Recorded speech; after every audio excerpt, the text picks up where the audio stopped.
Hello everyone. Today we are going to have a discussion with Dr. Wesley Davis, the new Vice Principal of Webtree Academy. We are so glad to have you here with us, Dr. Davis. Welcome to Webtree Academy. Thank you. Very happy to be here. So how are you doing this morning? It is a beautiful day in Toronto. The sun is shining. Who can complain? I know it's gorgeous out there.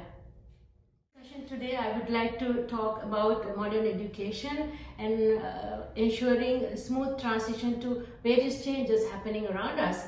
So having that in mind, Dr. Wesley, tell me about your educational philosophy and how it influences your decisions as Vice Principal.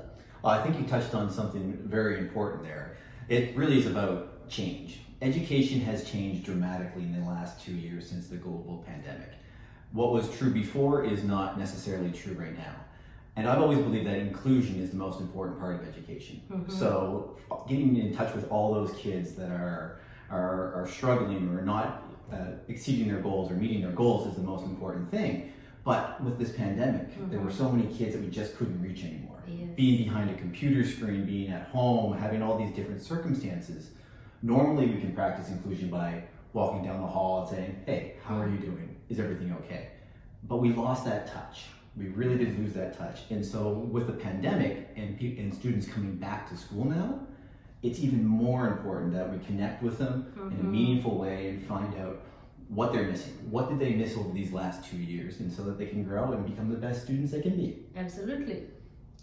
So what is your approach to discipline and motivate students? I believe more in self-discipline. Right? I've never been the type of person that, well, one responded to or dishes out discipline, right? Because we are here to help these kids. We're here to help them grow and become the best students they're possible. And a really important part that many people overlook is self-discipline. Self-discipline, self-regulation.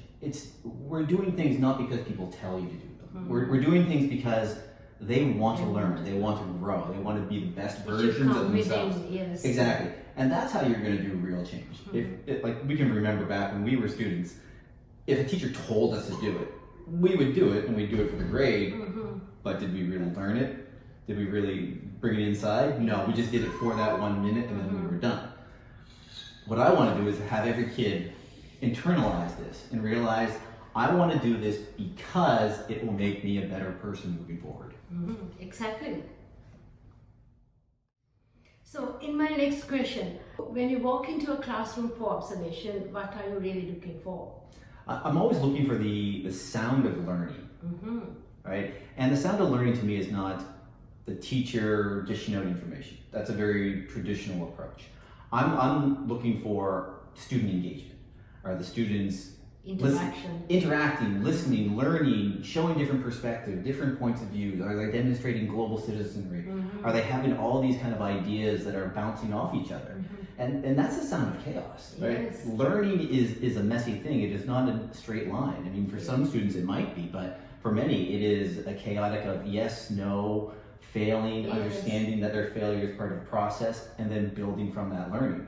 And so that's what I'm really looking for. Active, lively classroom. Active, lively classroom. Absolutely. That's true, I totally agree.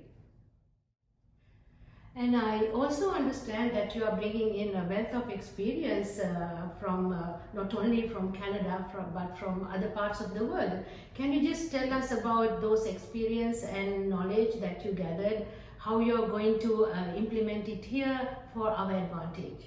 Well, I'm not only an international educator, I was also an international student at one point in time. So my parents are international teachers, and so I grew up in the system. And I can tell you I would have loved to have a school like Webtree and small classroom sizes and one-on-one learning like this, because going to these other schools all around the world, I always felt lost. I was always a stranger in a strange land.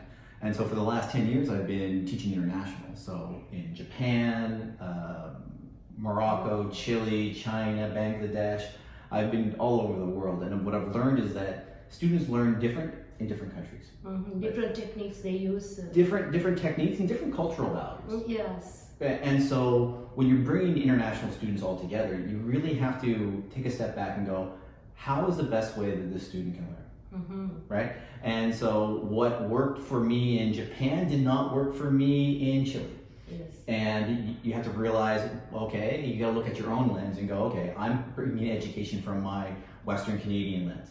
It does not work for those students. So you've got to change your perspective, change your lens, change your approach. Yes. And so that's part of the fun and joy of international teaching, and that's something I hope I can bring to WebTree. Oh yeah, that's interesting. So what do you look for to make our school a better place? I think one thing that has changed over the last 2.5 years of the COVID-19 global pandemic has been extracurricular activities and sports clubs. I mean, the arts and sports are the beating hearts of school, right? It's what really brings that community together and builds those kind of bonds, Of course. right? And so that's one of the things I really want to focus on.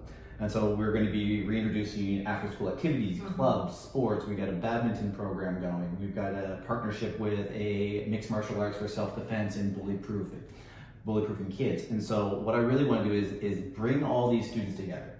And right now, some are online, some are in class, and it's really hard to build that connection that really makes a school, like you feel the heart pumping and the blood pumping. Yes. And so I want to bring that right back and get it back and going as soon as possible. Wow, I'm looking forward to that. So finally, Dr. Davis, what message would you like to pass on to our parents, guardians, and students?